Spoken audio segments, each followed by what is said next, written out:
그가 그들에게 명하여 이르되 내가 내 조상들에게로 돌아가리니 나를 햇사람 에브론의 밭에 있는 굴에 우리 선조와 함께 장사하라. 이 굴은 가나안 땅 마므레 앞 막벨라 밭에 있는 것이라. 아브라함이 햇사람 에브론에게서 밭과 함께 사서 그의 매장지를 삼았으므로 아브라함과 그의 아내 사라가 거기 장사되었고 이삭과 그의 아내 리브가도 거기 장사되었으며 나도 레아를 그곳에 장사하였노라. 이 밭과 거기 있는 굴은 햇사람에게서 산 것이니라. 야곱이 아들에게 명하기를 마치고 그 발을 침상에 모으고 숨을 거두니 그의 백성에게로 돌아갔더라.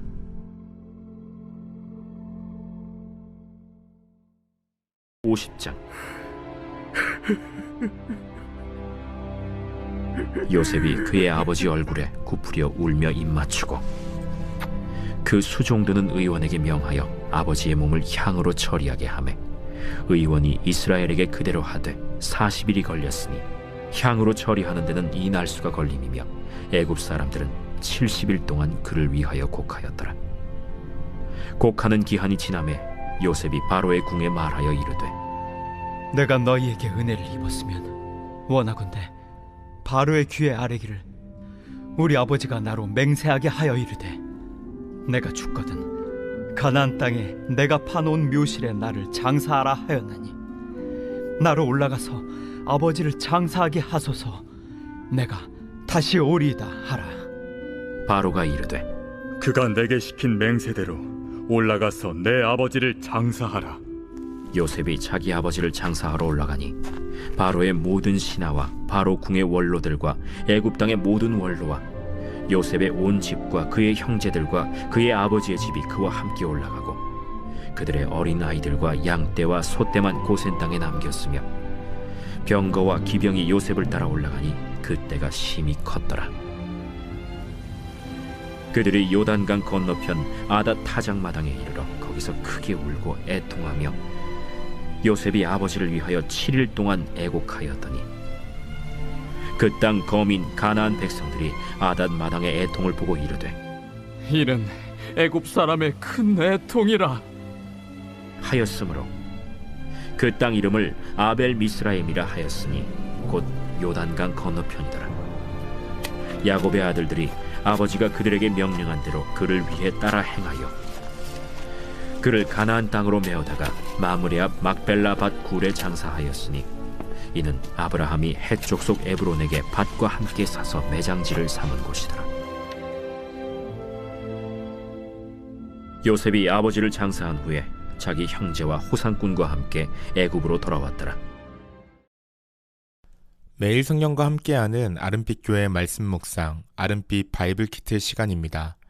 오늘은 창세기 49장 29절에서 창세기 50장 14절까지의 말씀입니다.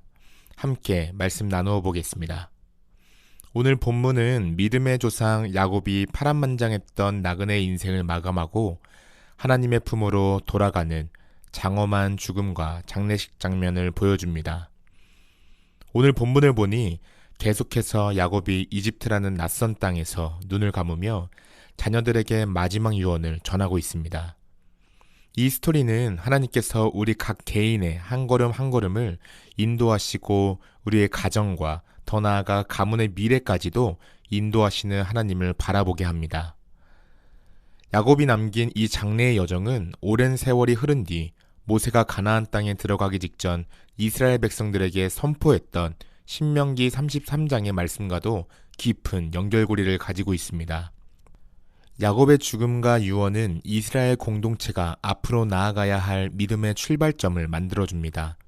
우리 인생의 주인이 오직 하나님이시며 인간의 연약함과 실수, 때로는 부끄러운 죄악까지도 다 품으셔서 결국에는 선한 길로 인도하시는 하나님의 절대적인 사랑을 선포하고 있습니다.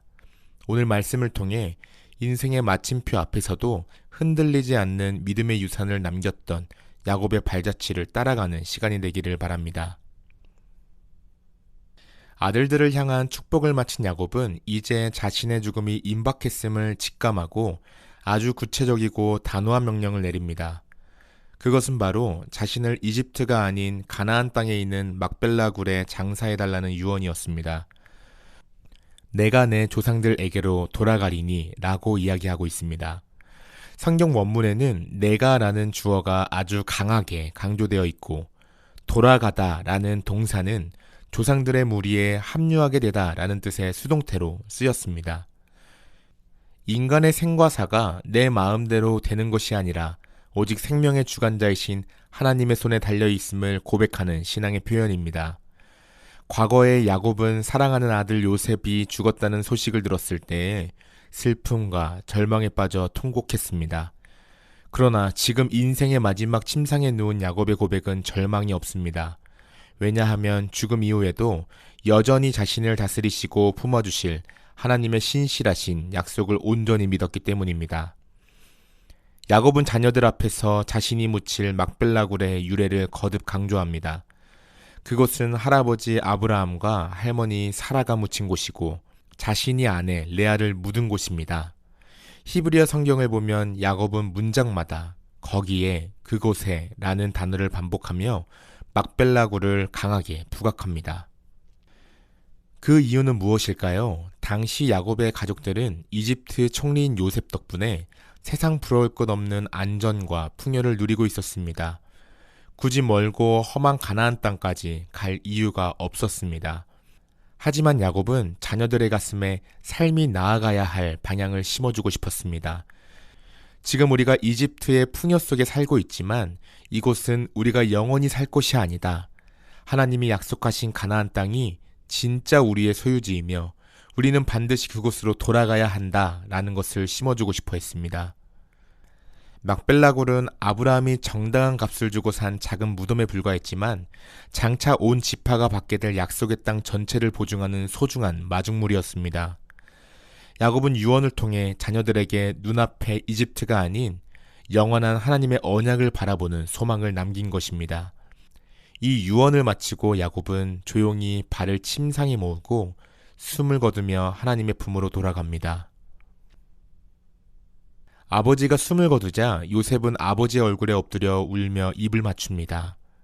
이 눈물은 아버지를 향한 그리움의 눈물이자 신실하게 자신들의 가정을 인도해 주신 하나님을 향한 감사의 눈물이었습니다.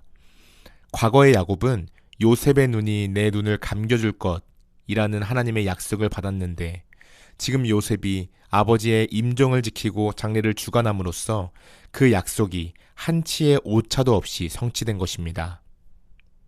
요셉은 이집트의 관습에 따라 의원들에게 아버지의 시신을 향품으로 처리하도록 명합니다.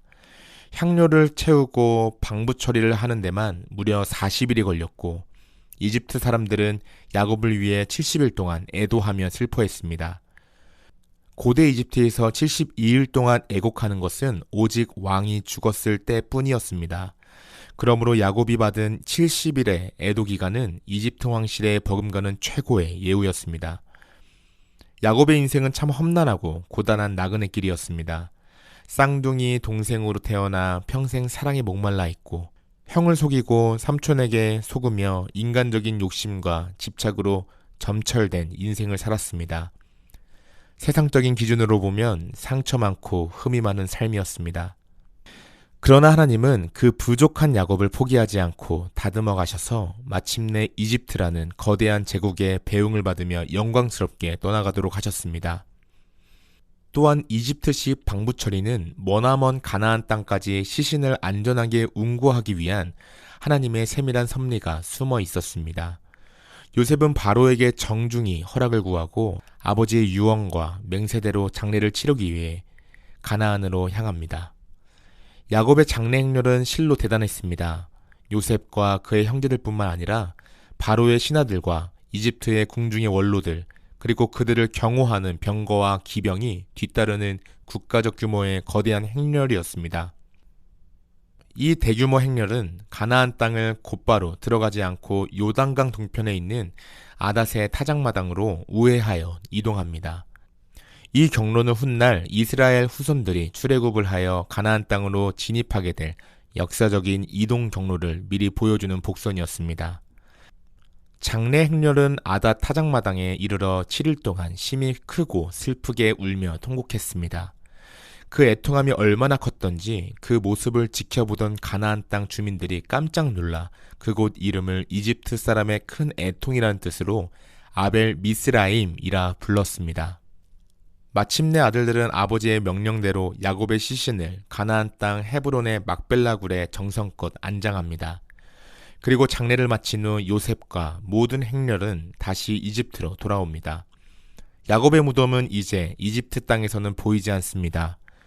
그러나 야곱은 애굽의 안전함에 취하지 마라.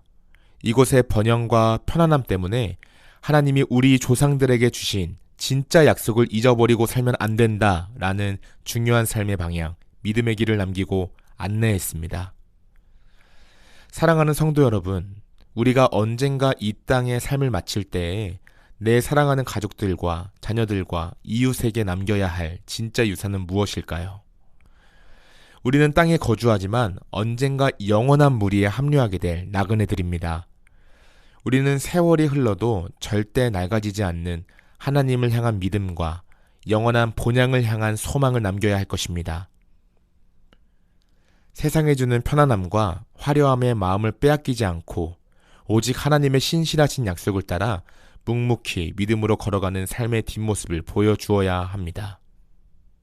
우리의 육신은 떠나고 무덤은 침묵할지라도 하나님의 뜻을 따라 살았던 성도의 삶은 소리 없는 영원한 울림이 되어 사랑하는 가족과 이웃들의 마음속에 끊임없이 살아 숨쉬게 될 것입니다. 야곱처럼 죽어도 죽지 않는 영원한 믿음의 유산을 남기는 우리 모두가 되기를 주님의 이름으로 축복합니다. 기도하겠습니다.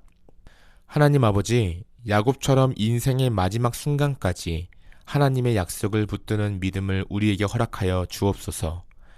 세상의 편안함과 눈앞의 현실에 마음을 빼앗기지 않고 영원한 본향을 소망하며 살아가게 하옵소서.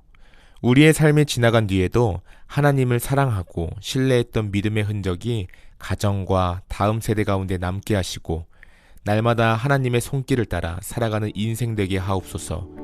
예수님의 이름으로 기도드립니다. 아멘.